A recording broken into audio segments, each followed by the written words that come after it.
C'est ici, entre les murs de l'hôpital de Navarre, qu'Alain Desgrès et Jacques Vassaux ont construit leur carrière pendant 40 ans. D'abord comme infirmiers psychiatriques, puis comme cadres de santé. Retraités, ils ont décidé de prolonger l'amour de leur ancien métier. Voici leur musée, un espace dédié à la psychiatrie, où l'on retrouve ces électrochocs et ces objets que l'on préfère cacher pour ne pas effrayer. Il y a eu heureusement des gens intelligents qui, au lieu de les jeter, les ont mis de côté. Et quand on en a eu besoin, on les a retrouvés.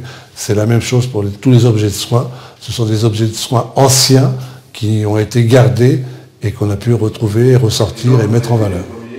Pas à pas, ces passionnés lèvent le voile sur l'histoire de l'hôpital psychiatrique à Évreux. Un lieu ouvert il y a 150 ans, après qu'une loi obligea chaque département à créer un asile pour les malades de l'époque.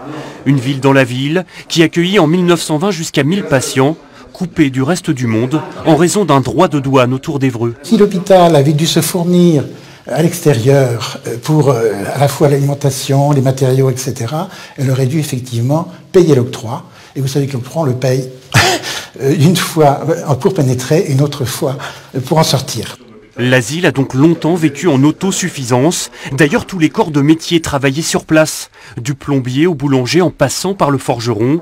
Les champs, le potager et la ferme alentour suffisaient à nourrir les patients et les soignants, qui pouvaient aussi jouir d'1 litre de cidre par jour et par personne. Vous êtes devant donc une série de cuves à cidre de 6000 litres, de plus de 6000 litres chacune, et il y en a 20 comme ça, donc le long des caves de cet hôpital. Des cuves situées sous la chapelle de la Vierge Marie, symbole du poids du religieux quand les bonnes sœurs furent longtemps les anges gardiens des malades.